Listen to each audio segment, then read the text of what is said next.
At the beginning, I felt our involvement was justified. We were helping the people over there live a better life. I remember the people. They were simple in their lifestyle. They never had a great deal of material things, but what they had was theirs. While I was there, I really felt sorry for the Vietnamese kids stuck in the middle of the war. I often think about how we would feel if that happened here. I mean, these kids don't know where they were going to go. They probably lost their mom and dad. How could the protesters back home compare that to anything? They had no idea what these kids were going through. I want to, in extreme honor and pleasure of the sixth episode on the Preserving Freedom podcast, Mr. Jim Vanden Heuvel, Vietnam veteran, tank crewman, United States Army, with the prestigious 1st Squadron, 1st Cav from 1966 to 1968. Mr. Vanden Heuvel, again, an extreme honor and pleasure, allowing me to be your guest in your home here today to hear your story. Thank you so much. How are you doing today? Very good. All right. Very good. Born and raised in Seymour? No, I was actually, born and raised in town of Oneida. Okay. Actually, our farm was on U, which was, address was West De Pere, out in a rural area. But I've been in the town of Oneida all my life. That's where I lived, in the town.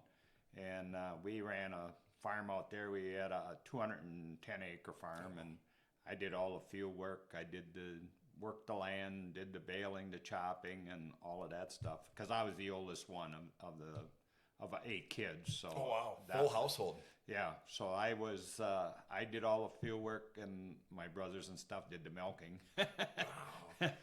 I've been fortunate. A lot of the veterans I spoke to grew up farming, and I truly believe it's something that doesn't get enough credit. Right. You know, the farmers and how much work they do, because that's a 7 days a week job, right? Right. Correct. And then it gets cold in the wintertime. Oh, I bet. Yeah, in Wisconsin, you never know. Yeah. Like I said, we're still waiting for summer to hit. It's a beautiful day today. So what's life like for you growing up as a child on the farm? We had our chores to do, so we get up every morning, 5 o'clock or whatever, and we go out and we do our work, our chores, and then we come in and get cleaned up and go to school.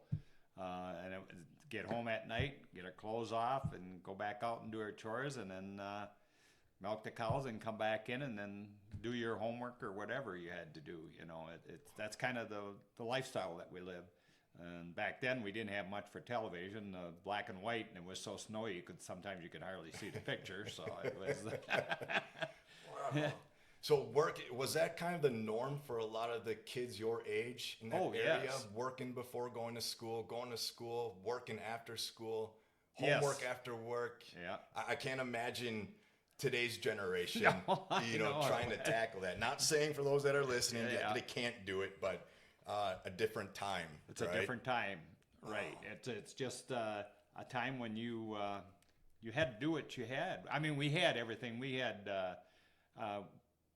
all the food we wanted because we were born and raised on a farm, so we had the meat, everything we needed. Clothes were a little bit hard to come by, but we had it, and we had all the things we needed. But like for toys and stuff, I mean, we made our own fun. We made our own amusements and things we wanted to play with.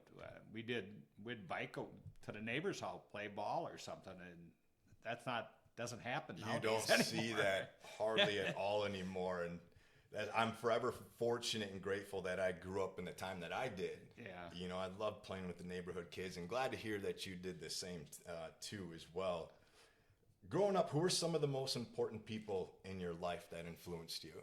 I can't I can't define one, but a couple of the priests out, our parish priests, excuse me, Father Reagan, he was a chaplain in the military, and he was a spit shine, clean cut, and when you served mass, he checked you out like he was an officer checking out how you were dressed and how you looked.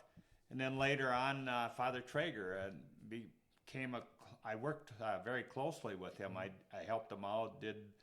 I was an electrician by trade, and I would help him with problems that he would have at the church and school and everything. And anytime there was a problem, he'd call me and, Jim, hey, can you help me out with this? And I'd go over and do that. So, and then I was got sick one year in high school, and I got behind in geometry, and Father Traeger came over and helped me get through the geometry part of the class, you know, and got me updated and kept me in tune. He was a Norbertine priest also, which I went to Pennings, which was a Norbertine high school. Okay. So I guess those are the people that really inspired me. Yeah. You know. That math. Yeah. I tell you, I used to love it till, they just started throwing the letters and all that stuff in there. But it's important to do. It was ironic, though. It was ironic. I was an electrician, and geometry was hard in school. But as an electrician, bending conduit and all that stuff, that was all Piece geometry. of cake. Oh, yeah. You know, and I never had a problem with it when I got into trades. You just approach it in a different way, and it clicked, right? Right. So, very good. You're drafted in July of 1966. Prior to you being drafted, what were your initial thoughts and feelings about the Vietnam War? I thought it was justified. The understanding I had is we were trying to stop communism, and I thought that if we're helping the people, I hated to see people get killed for no reason at all just because of communism. So I believed in the war. I was a supporter of it at the time, you know. And then things change, you know. I mean, you find out different things that happen, and you know, we shouldn't have probably did this or shouldn't have probably did that. Yeah. Kind of always easier after the fact, right? Correct. You know, correct. Yeah, absolutely. Did you have any kind of plan, or did you joining the military, or was the military something growing up that you wanted to do? No, not really. But I hung around with a buddy of mine, and we were single. I mean, we didn't. Neither one of us had a girlfriend at the time, and I was in the electrical trade. He was in the sheet metal trade. Okay. And we'd go out together and drink beer and talk smart, whatever. So we just said, yeah, we're all both getting close. Our number's going to come up, and why not go and talk to a recruiter and see if we can go in together and stay together? Yeah. And that didn't work out so good. We stayed one day together. Yeah. So you and a buddy volunteer for the draft. You ask an enlistment officer if you could stay together if the both of you volunteered. The enlistment officer says yes. How long did the two of you end up staying together for? 1 day. 1 day. Those recruiters, I tell you, man, 1 day. So I have to ask, when you volunteer for the draft, so I'm kind of thinking you can either enlist and join or you get drafted. Right. So I guess if you can kind of clarify what you volunteer for the draft, I guess what does It's not any different. We went down. Okay. We went down to the Milwaukee for the enlistment center, and there was those that were on the list that were drafted and those that volunteered. It didn't make any difference. Okay. We were in the same boat. So I just remember the first time we went down to Milwaukee, and the first thing the guy said, we need 12 volunteers for the Marines. I'm looking both sides, making sure nobody's stepping backwards. When you joined, what was your MOS or job in the Army? 11 Echo 20. Okay. Well, that's what I was at the end, but obviously when you first go in, you're infantry. Yeah. But when I got to Fort Hood, Texas, and joined the 1-1 Cav, that 11 Echo 20 was my MOS. Okay. How was the training back then prior to you going over to Vietnam? Just with the basic training and the job training, how was that? Well, went through basic AIT, and then I went to Fort Hood, and then I was with the 1st Armored Division headquarters. Oh, wow. Okay. And then from there I went to the 1-1 Cav. I had a cushy job at the headquarters, but there was never any guarantee that you weren't going to just be picked out. Mm-hmm. And actually, I went on leave a couple of times because I was on the list. They'd pick 100 guys and maybe 50 are going. So I was on the list about 2 or 3 times that I was going to go, and no idea where I'd be going. Yeah. I never made that cut. So I ended up joining the 1-1 Cav. I spent 3 months training in the States before we shipped over to Vietnam. Okay. How long? So you mentioned, I believe, 3 months. You answered this when you were drafted after training. So it was 3 months till you headed off to Vietnam? Yeah. Okay. What was the preparations or the training you had before you find out you're going to Vietnam? What kind of training do you have prior to going over there? Well, I think we just did maneuvers with the troop. We did individual platoon maneuvers. It was Fort Hood was dusty, and I'll never forget. We were coming back, and we were on the end of the column, and it was so much dust, and all of a sudden I see the tank in front of me stop. I hit the brakes. I almost put it right on its nose. And the guy's eyes in front of me got so big, it's like, oh. But I mean, it just maneuvers that you did. Yeah. As a group, we were a search and destroy unit, and kind of go through that basic principles of what we're going to do when we get there. Yeah, very good. You head across to Vietnam via boat. How long is this journey to get to Vietnam? 18 days. 18. What's life I believe you're on a ship, I assume, Yeah. right? Yeah. What's life like for us that have never been on a ship? 18 days. What is that Well, like? I'll tell you, when we got on there and went under the Golden Gate Bridge and all that stuff, it was like, oh, here we're off. The ocean is blue. You never been on an ocean that blue. The water is so blue, unbelievable. And then, but then we had our quarters where we had our bunks. So they went down in this cargo hold, and they had canvas cots, 5 high. I thought, boy, I'm going to take the top cot, because if anybody's getting sick, I don't want to be on below them. Did you get a top one? Yes. Yeah. 5 Definitely. high. How much space is in between? Oh, it's each probably one? 2 feet, maybe. Oh man. Yeah. How many times did you wake up and hit your head on the top? No, they had enough room there. But Oh, okay. They had, it was just like a cargo hold. I mean, all the pipes were wrapped, all the asbestos and Yeah. all that stuff were down. It's like, and there was no air conditioning or nothing like that. Man. So, How's the food on the ship? oh, bad. Yeah. But I had a buddy that worked he was in the second of the first cab. They went over with us. Okay. So he was working in the galley.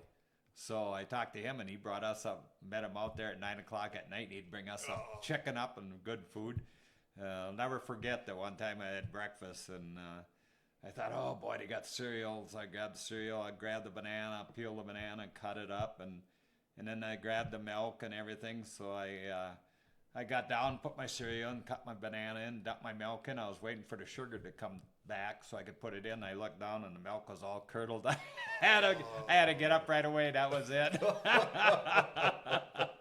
Good for you. Eat a though, lot of having a buddy. saltines. Oh, Definitely eat a lot of saltines. Curdled milk. When you arrive over to Vietnam, what are your first impressions of the country? Oh, the first impressions, hot. Yeah. Hot was it, hot. And the smell was something that was very distinctive. It was, I don't know, you could smell, it was swamp, it was humid. You know, it just had that musty smell to it. And no matter where you went, it seemed like it was that way. Unless you got up in the hills or and on high ground, you know, you didn't notice it as much. But when you got around a village or anything, you could smell it. Oh man, was it something you ever got used to? And the heat too, was it, or you just it was what it was? You put up with it. Yeah, it was what it was, and you'd put up with it. You know, that's just the way it was. Yeah, you know, it wasn't going to change it. You know, and. But I mean, even the water, like the wells, you know, that they had in these villages, if you want to pull out the water and look at it, and like, who the heck it's gray, you know, and it's like, God. So you put these clarifying tablets in there, and you didn't want to drink very much water, I'll tell you that. Knowing what it first looked like, right. wondering how well those tablets did. Yeah. What were your living conditions like? I guess not being out on mission. You know, living in tents, living outside. What's it like kind of, I don't want to say on base if it's called that, but. Well, our base camp was Hawk Hill, and when we got there, before that, it was just laying out in the back of the tank or wherever, or in the tank, no matter what. You know, it was, you made your own sleeping bag and find a place to sleep. Yeah. But when we got to Hawk Hill, first started, we didn't have anything there. We went out on a few missions, and the engineers came in and built us bunkers. Okay. And then we moved into the bunkers, and then we set up our own shower. We had a 55-gallon drum, and then fill it with water and take a shower with that, you know. But that was about it. You know, we didn't have really much of anything, and So it seems like we'd go out in the field and come back. You had put everything in ammo containers because the mice and the rats and whatever would get in those if you're gone, you know. And, Yeah. But you were so tight, you didn't care. Yeah. Man. What? How often did you get a shower? Oh, only when we got back into base camp. Okay. You'd take one. So you might go, I don't know, maybe a week sometimes without a shower or whatever. But when you're inside that tank, it's so hot. You don't even wear underwear. You just wear your you don't even wear a shirt or nothing. You just wear your pants, you know, and Yeah. then that's it. And because it's just hot. The water just runs right off of you. Wow. What are your rations, you know, the food that you're eating over there? I assume, is it different when you're on base camp? Do you get spoiled a little bit when you're out on missions? I assume you're eating rations of some sort, MREs. What's that like? There was no such thing as MREs No? back Okay. in that day. What? We had C rations. Sea rations, thank you. Yes. And they were all from World War II C rations. So, yeah, you learn what you liked and whatever. You went through it. You didn't like lima beans and ham. I hated those. And then eggs weren't never any good. Ooh, yeah. And then the other thing was fruitcake. You couldn't even give them to the Vietnamese. They'd throw it back at you. But and then every once in a while when we're out there, we might be out on a mission and we'd get one hot meal during the time we're out there. And but back in base camp, we had a regular mess hall and stuff in a tent, and then we could go and get. I know one time we were out on a mission and they couldn't get us. We were working with the Marines, I believe, an infantry unit, and they couldn't get us food. We couldn't get supplied, so Yeah. then we were down to eating all the stuff we didn't like. Oh, And yeah. then when we got back, then the mess hall set us up and says, "Okay, eat, come and get your fill." You know, Yeah. and they wanted you to eat some. I can't remember. They didn't want you to eat fast. You had to eat slow because otherwise you're gonna have a problem. Yeah. I So- bet. Wow. But just before anyone, you know, feels awful, Mr. Van Hoovel shared some stories of some beer drinking that he was Yeah. able to get. So, to our leadership today, send our troops some beer. Right? 'Cause I assume it was probably a good feeling. I would Oh, assume, yeah. right, to be able to have a Right. beer or two or a couple more Right, until first right. sergeant showed up. So, Yeah. When you're at base camp, you could get beer all the time. Okay. When you're out in the field, they wouldn't bring you beer Yeah. out there, but So as a tanker, there are 4 jobs for those operating in the belly of the beast. What are those 4 jobs? there's the loader, the driver, the gunner, and the tank commander. Okay. So I served as a driver, I served as a gunner, and I also served as a tank commander. And actually, I went out, the platoon leader actually had me take point as a tank commander at one time, and we had 2 E6s, and I'm going, what the heck? How come I'm doing it? But anyway, he trusted me. good. I had that, the platoon leader and the platoon sergeants had 2 bunkers side by side, so our communication was always there. And in that tank, we had a command radio, so we operated troop radio and platoon radio Okay. at the same time, so we could go both ways. So you're over in Vietnam, your 5th day, you receive a Purple Heart. How did you receive this Purple Heart? Well, we were, it's the 5th day out, and we're going up to set on this hill. I think we're the first platoon to go out, and that got there. We went on this hill for surveillance, and I was pulling guard duty on top of the tank, and you're going, looking at your watch, oh yeah, it's time to switch the guy out. You know, and then you finally make a decision to switch him out. You just think about the time. If I'd have been 2 minutes later, or 4 minutes later, I don't know if I'd be here. You know, it's just a matter of, I was laying down when it happened on the back of the tank, and the guy that took my place got hit with some shrapnel right in his back, and it wasn't critical, but I mean, he spent a few days in the hospital and then got this metal out, and then they stitched them up, and then he came back to the unit about 2 weeks later, I think it was. Yeah. But I mean, when that happened, and he jumped up, and I remember pulling out my 45, and I thought I seen something in the front of the tank. Then I remembered I had my gun pointed that way, and I remembered there was an infantry guy and he jumped off into the tall grass, and I'm going, oh God, thank God I didn't shoot. Yeah. He had an M16, I had a 45. That one, but I mean, still, I mean, shooting at your own guy, you know, it's just reaction. You better be in control of your reactions. Yeah, absolutely, absolutely. So you lost one of your lieutenants and a Ford observer. Do you remember their names by chance? Our lieutenant was Lieutenant Whitmore. Okay. And the forward observer, I don't know who he was. I don't know the name. But Lieutenant Whitmore was a class act guy.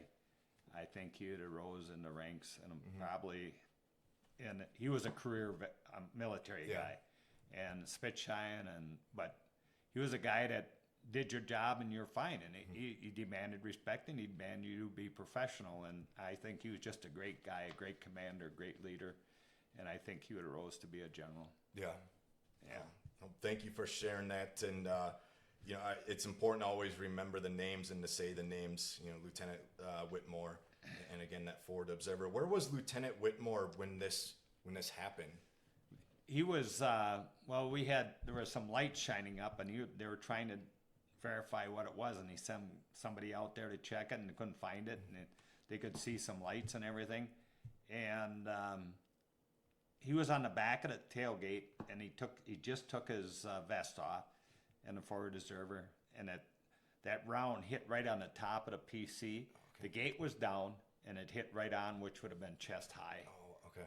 You know, and that was it. I mean, him and the forward observer took the brunt of that round. Well, the other guy that served as the tank or PC driver, he didn't get hurt. You know, the other guys didn't get hurt. Yeah. You know, it's just, I don't know. Talk about luck. Yeah. Yep. Sometimes consequences, you know. Yeah, hard to explain, right? What happens. After this attack, you're thinking to yourself, what did I get myself into here? What's going through your mind, your emotions during this time after this attack? Again, your 5th day there in Vietnam. Right. I'm going through like, holy cow, I don't know if I'm going to make it through this. I thought it was going to be a lot. It's an awakening in the beginning, and now you're thinking your life could be over tomorrow, next week, or the week after. It's like, holy cow, it's like, I wasn't planning on this. Yeah. Yeah, if that's your plan, your thought, you know, again, just your 5th day in Vietnam, and that's, can't imagine. Again, here with Mr. Jim Vanden Heuvel, Vietnam veteran. For me, camaraderie, in my opinion, is one of the most, if not most important factors in the military, and I think especially while deployed. Right. I want to hit on this because 6 months in, you mentioned they shipped off half of your unit and brought in replacements. What is this feeling like seeing half your family leave? Because you had mentioned and again in this book, Return to Nam, that you're in there, you mentioned the importance of camaraderie and how those brothers, that's family right there. Yeah. And then you see him leave. What are you feeling then? Well, the feeling is, and I think my platoon sergeant I was very close with, he never said he was leaving. He left, and I never got to say goodbye or anything like that. And probably was a good thing because it would have been very emotional. Yeah, I bet. And he was like a dad to me over there, really. And but I think, and the other guys that left, I was the only one left on the original crew. So that meant that, and the guys that came in had no clue, never been on a tank in their life. And I went to the lieutenant, what am I supposed to do here? And he says, well, you're going to have to train them, man, and teach them everything you know. But it's kind of hard for a Spec 4 to teach a E7. Oh, really? Wow. And because he was pushing basic trainees, and he never was on a tank, never operated a command radio before, and he was flipping switches backwards and forwards and everything, and had no clue what they got. And then, but I mean, so the driver I could train really easy. he was a guy from Milwaukee. So, and then the other guy was from California, and I don't know where the platoon sergeant that got there was from, but it was, it was a challenge. And so he listened to me a little bit, but only so far, and then he thought he knew everything, and the lieutenant trusted me more than he trusted anybody else, so, but the biggest thing that happened, one of the things that did happen when we were out on a search and destroy mission, we were positioned up on a tank, and 3rd Platoon was doing a maneuver out in front of us, and I was up on top of high ground, and so they ran into some fire, and they asked for support. They wanted me, being in an airstrike, so they wanted me to shoot a WP over top of them and drop it in front of them and bring in the airstrike.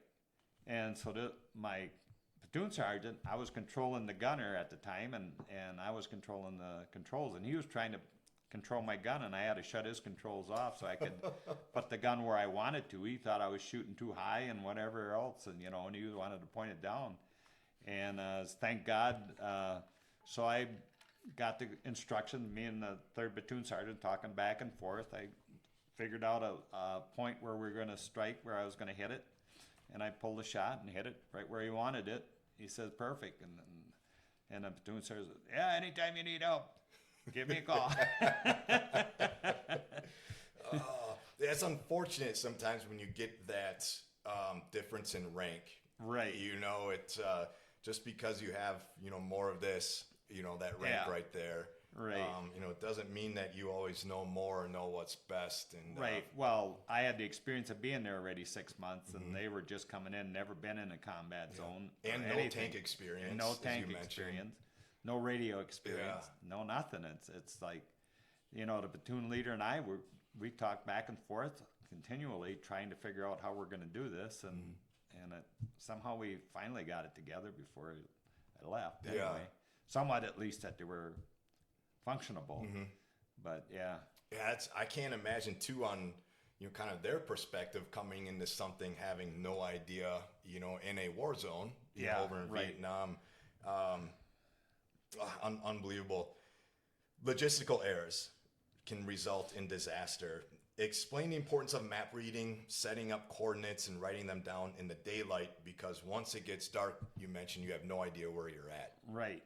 I think logistics was the toughest thing there was over there, and it was only as good as you could read the map. So if you're in a place where you can get some good readings, like elevations, and you can relate that to a creek or a stream or something that's on the map, and Highway 1 was basically the only road north and south, so you knew you were either east or west of that road. So it's just a matter of positioning yourself, picking out a high point, and working off of that, and then you could bring it back so many clicks here and there, and then determine what your route. You just keep it far enough away from you because you can always walk it in. Okay. So it's in the tank, if you can, best that you can, for those of us that have never been in one. So there's 4 of you, at a given time, and they say, mention when it's dark out. So did you have what's the lighting situation inside the tank? Is there well, much you got in your there? Infrared light down. Okay. Yeah, and then we had a scope that we could look out, and an infrared scope that we could look out and see. It was green, you could see all the green figures and whatever, a night vision scope. And I was on one time, and we were out on Gardner Road for the engineers, and we were getting hit every freaking night. We didn't get sleep for about 2 days. And so I'm in there, and I'm looking, and I see across the rice paddy, and I see a patrol going by. They got steel pots on, and they're carrying a guy on a stretcher. And I called our platoon leader and let him know what I saw and whatever. I says, is that friendly or non-friendly? And it took about 15 minutes before they figured, no, there shouldn't be anybody there. But they were gone, and I'm glad they were gone, because I can't imagine if I shot and hit somebody that was our guys. Yeah. That would have been, I don't think you could tolerate that. Wow. Your emotions that would destroy your life. I bet. Yep. I believe it. there were many commanders that didn't know how to read a map, and you kind of explained a little bit of that with this new group that came in, and that led to problems. What kind of problems would this cause? Well, it caused logistics, knowing where you are and where the other friendly is. I think the biggest problem in Vietnam is nobody knew where everybody was at, and that was the problem. I mean, nowadays you got GPS and all of that stuff, so everybody's tracking it. It's amazing the technology that they got, that they can follow the troops. Even an individual person, an infantry guy nowadays he's got a GPS on his phone, so every soldier, the command center knows where everybody's at. But in Vietnam, I don't think the command centers knew where everybody was. It was only as good as what the guy called in and say, this is where we are. Yeah. And is that right or is it wrong? That was the major problem. Do you think, in regard to, obviously, the technology back during the Vietnam War, if, could it have been better when you were over there? Again, aside from the technology aspect of it, and again, I can't imagine the jungles, the environments you're in, without, obviously, nowadays, the technology we have would make it probably a little simpler, I would believe. But well, a lot of the places too, you could have been on Sagarai Island, and you're so far away from mountains that it was a hit and a miss as to where you were, and it was really hard to. Some locations were hard to determine where you were. I bet. You had to guess at some of it, and I think that's led to a lot of problems, and obviously, I mean, sure. When you go out on a mission, usually you're going to a particular place, and the platoon leader knows where that is and what's going on, but the rest of the people don't. And so I think that was a major problem in Vietnam. Yeah. There are 2 people from our tank that are on the Vietnam Wall. One guy joined us because he thought that the tank was the safest place. He only had 80 days left. We were going through a search and destroy mission, and I was coming around an 8-foot-high dike. The leader and platoon sergeant were on the ground searching for signs of Viet Cong. The loader was on top of the dike, waving me around. Well, the last thing I remember was seeing a smile on his face when all of a sudden I couldn't see anything anymore. I had been blasted. You were unsure if it was a mine or a bomb, but later found out what happened. What had happened there? Well, what happened, I met one of the buddies that was on 2-9 tank, and I went to visit him, and I said, do you remember this day? Do you remember when this happened? He says, yeah, I remember. I saw it happen. He says, an RPG hit this guy, took his head off, and then it hit our tank. It decapitated him, and I got off the tank, and I says, when the platoon sergeant came over, he says, everybody all right? I says, no, but Plummer was on the dike, and he's not there anymore. And I jumped off the tank to run up there, and the platoon sergeant came down and let me go. Let me go look. So that kind of let you know what. Yeah. Yeah. Ralph Plummer, right? Yep. Ralph Plummer. There was not to get off subject here. Is one of our trips to New York City with the GWAT vets. Our president of the board mentioned the importance of always saying the name. He had mentioned that people die twice, when they take their last breath and when their name is said for the last time. Yeah. And that's why, I want to continue to say those names. Is Lieutenant Whitmore, right? Right. Yep, the Forward Observer, and Ralph Plummer. We go to your closest friend, Bruce Dudley, also on the Vietnam Wall. You're doing a search and destroy mission, and someone came up behind the tank and sprayed it. What ensued next? He fell down into the tank, and I turned around and I could see. I still remember his face to this day, just as if it happened today. And I could see the fear in his eyes, and I said, Dudley, you're going home. And I knew they had no feeling in his legs. They pulled him out, and he was shot in the back, and he was paralyzed from the waist down. And then they airlifted him out, and didn't hear it, and I always thought about writing him a letter just to see how he's doing and everything. And I started, 2-3 times, and I said, what do you say? This kid is 19 years old. He's got a girlfriend back home. and I know he's probably going to be in a wheelchair the rest of his life. What do I say to encourage him? It was a struggle for me to say something that was positive for him. And I always regretted that I never did write him. Maybe that would have, I don't know if he died because of the surgical problems or if he died because he gave up. I don't know. And it's something that I always kind of regretted that I didn't do it. But just to see if I could get a response back from him or something. But it's one of those things that I did that I wish I would have. Yeah. Again, Bruce Dudley, Ralph Plummer, gone but never forgotten. Right. So we're coming up. You are coming up again, Mr. Jim Vanden Heuvel, Vietnam War veteran. The end of your tour is approaching. Your anxiety reached a fever pitch. What is with the anxiety hitting new levels as you get closer and closer to going home? Oh, you get more. You think of all the bad things that could happen. You're more conscious. You're more alert to all the things around you, and things like that. It just there is an anxiety to it. When you get under 30 days, I mean, you're so close to home. You hate to go on the last day, and there's so many people that got killed in the last week or the last day. It did, even in our scenario. I had a buddy over there. He was supposed to go home. Well, he was leaving 30 days after me, but he was a tank driver. I knew him really well from Michigan. He went out on the last mission. His orders didn't come in. It came in the next day, and he went out on that mission, which he should have never been on to start with because he was due to leave. And his orders to leave? Yeah. Okay. And they hit a 500-pound bomb, and it just couldn't find anything out of 5 guys. All of the whole tank, all they found out was the hand of the driver that had his hand hanging out on top. The rest of it was all burnt, blew the turd off, everything. So. Oh man.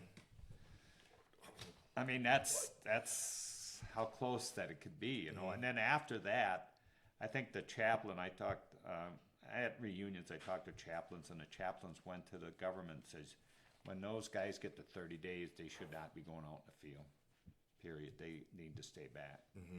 And they did that, I think, after that. So, man, the day after he receives his orders right. to go home. So, how you doing, ma'am? You're going to be in the fine. picture. That's good. Say hi. I assume, no, you're all good, ma'am. This is how we do it. So, is that your wife? Yeah. Okay. My name's Judy, because I know he won't say it. Very nice to meet you, ma'am. So, yeah, absolutely. You do whatever it is you need to do. I'm no professional by any means. We're learning. So, but man, the next day, I know I've said it a few times already, but I can't imagine that, receiving your orders to go home one day late. Yeah. It's, And he was one of the original guys that left from the States that went over. yeah. Of the original group. That's the saddest part of it. Oh man.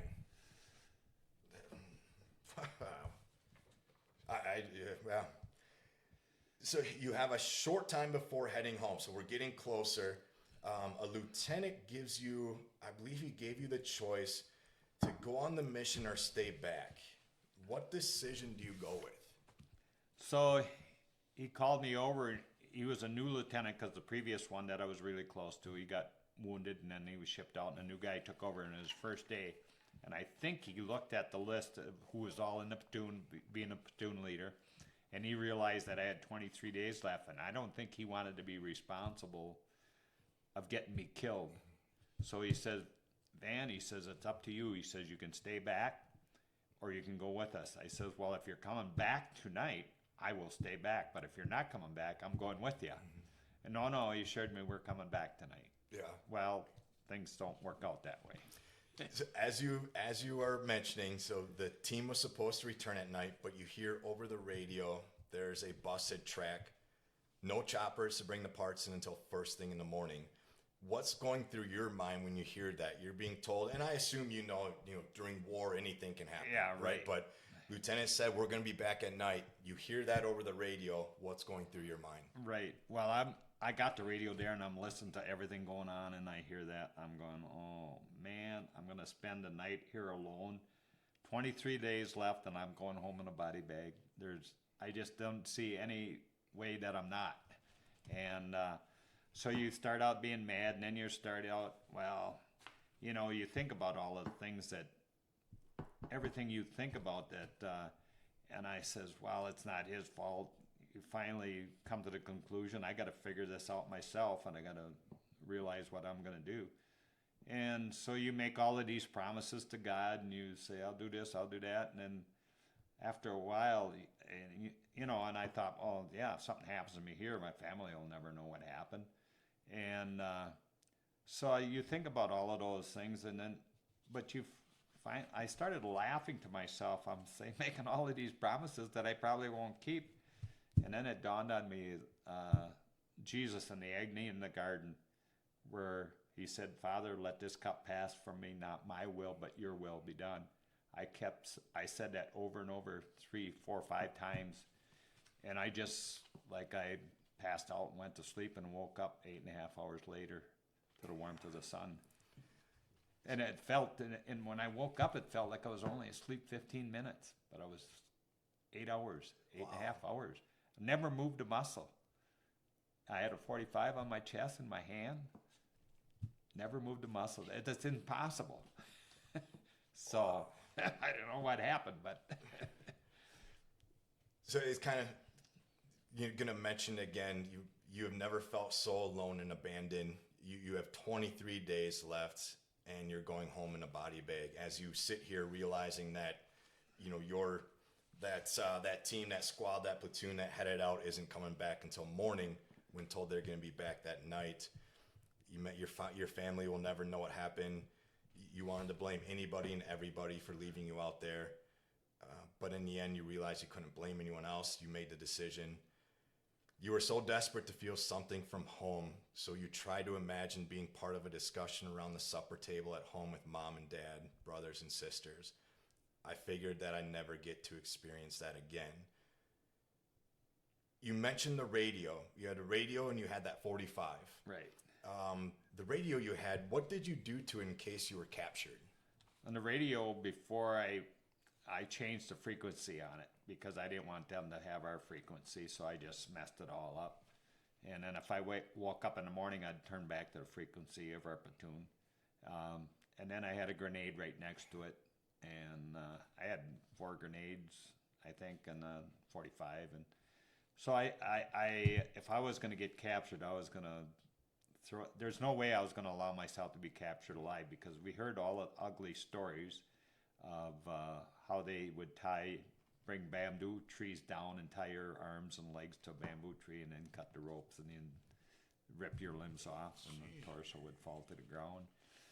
You heard those stories, and then you heard about the radios, that they had radios and they could monitor your frequency. So I didn't, the first instinct, I thought, well, I could call on the radio, are you going to help me or what? But I didn't say a word on the radio. I figured that was the best. Silence was the best thing I could do. That was the best way to protect myself. Mm-hmm. And them not knowing where I was or whether they didn't know if there was anybody there or not. So why not leave it that way? Yeah. That was my best chance. No one was going to get that radio if you had anything to do with it. Right. I was not going to allow that radio to go with them. The stress was so intense that I thought about just ending it. But after internal debate, I decided that that was not who I was, not the way I was raised, and not what I believed in. I figured as long as I was alive, there was always hope. I just had to find it. When did you find that hope when you're sitting out there alone? I found it when talking to God, and you find that hope is, I knew I could not stay awake all night because you started getting hallucinations. And if I got hallucinations, you'd go crazy. And that's suicidal right there. And so it was the prayers to God, I guess, that saved my, that was my only hope. Mm-hmm. And God, if you will it to be done, let it be done, Mm-hmm. So, Well, thank you, Mr. Van Hoovel, for finding that hope. Yeah. I'm so glad that you are here today, that you found that hope. Man, I can't imagine. But that 8 hours feeling like 15 minutes, did you feel well rested yeah. when you woke up? Yeah. I never slept like that in my life. Yeah. The rest of my life, I never have a night like that. Yeah. So you mentioned, the next thing you remember was feeling the warmth of the sun. What are you feeling now at this time? Because I assume they're supposed to be calling back pretty soon. You feel the warmth of the sun. Warmth of the sun, they weren't coming back till that night. But when I felt the warmth of the sun, then I knew it was safe to get in, and I didn't know, waking up, I didn't open my eyes. I didn't move a muscle. I opened one eye just to see if I was clear. Everything was clear. And then open a little wider. Yeah, everything's clear. I opened everything up. Oh, yeah, I'm here. I'm the only one here. Hallelujah. Do you recall when you're there, can you start hearing out? Did they radio? I would assume that they radioed they're on their way. Or I'm just trying to imagine, hearing tanks coming.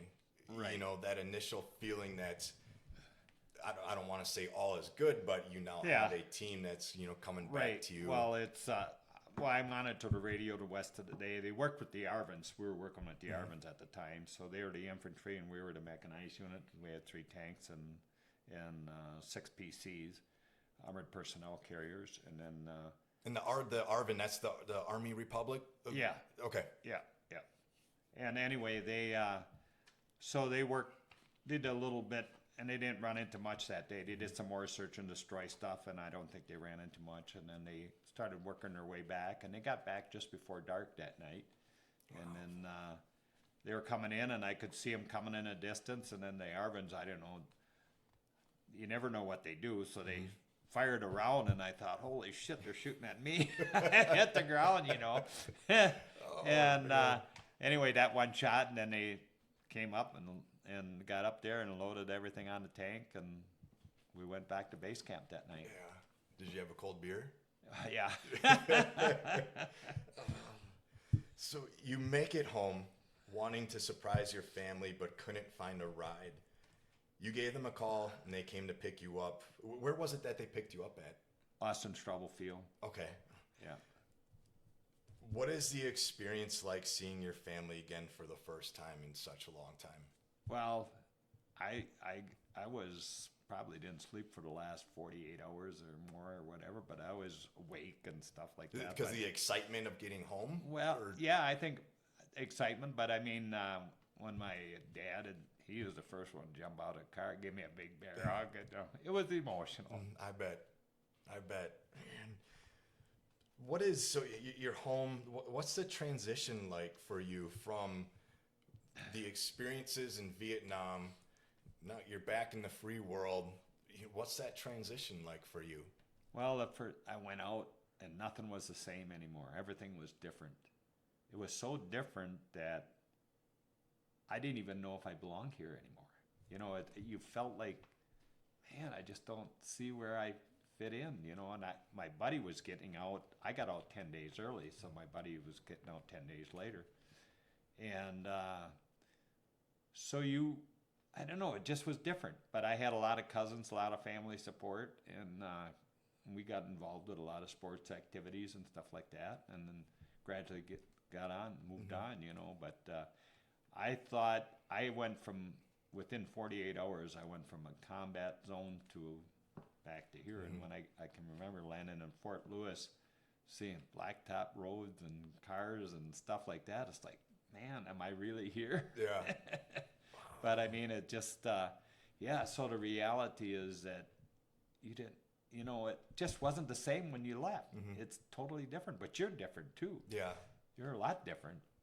So, and then I know that there is some people wanted to ask you about their stories and stuff, but I don't know. I think I avoided it because of all the negativity on regards to the war and stuff and the protests. I just kind of blocked it all out. Yeah. It just, I did that for probably 20 years or better. Wow. When you first started to talk about it, did you feel better internally, like inside, or what, Well- a healing mechanism of some sort, or? Well, I mean, I talked about it, but I when I first got home, I didn't really, it's, what can I tell you? You can't, there's nobody that can understand, but I had a buddy of mine that was in the LERPs, and I went to high school with him, and then I met him just before I left. I actually ran into him in LZ Ross, and we went to high school together, and his family was from Wrightstown. Name was John Kaiser, and he told me before he met me in July at the airport, and he says, don't tell my parents what I'm doing over here. And I says, okay, I won't. So then his parents, as soon as I got home, his parents were over there, wanted to know everything about him. I says, I can't tell you, but I can tell you I talked to him, and he's in good shape and everything, and that he'll tell you his story when he gets home. Yeah. And because I mean, he had a job. He didn't. He thought it was better than doing what I was doing, but I don't know. I thought he had a worse job. Yeah. So it's how you perceive things. So. What's, as far as like your benefits, the VA, what kind of resources do you have after you came home? And did you utilize any of those if they were available? When I came home, I got out. I didn't have no resources. I mean, the VA at the time, I guess, were new to the stuff and everything else. It wasn't until later in years I got all my physicals and checkups, and they says, oh yeah, you gotta. But I'll never forget, I was at the VA. Oh yeah, he's got a hearing deficiency, but we don't have any money for him. This was at the hospital in Milwaukee at the VA center. Yeah. And I thought, well, what am I gonna do? Anyway, so that was it. So I really didn't get involved with any of that stuff until later on. As things cropped up. When I got prostate cancer and stuff, and that's when I got more activated into it, and then now I'm at 100%. So Yeah. And then the VA care, I like the VA because I can talk to the person and come to a decision what to do. The private doctors, because I went through community care, and one doctor says, well, he said, don't do this, don't do that. I said, well, yeah, but I'm taking it because I had prostate cancer. Well, then you just I'll just have to take out another one then, another kidney stone or something like that. And then he walks out the door. It's like, what the heck? Oh, man. At least at the VA, I mean, and they'll give me natural products versus drugs. They'll say, you can take this prescription drug or you can take this natural product. And I always go for the natural product, Yeah, good for you. Good for you. What do you want people to remember about the Vietnam War and the veterans who served? I want them to remember that we served our country with honor. We did what we were asked to do, and respect us for that. We did it because they asked us to do it, and we respected our country to serve our country. And I think over the years, the Vietnam veterans are probably the key group of guys. For all the disrespect they got, I give them credit for never letting another veteran be disrespected.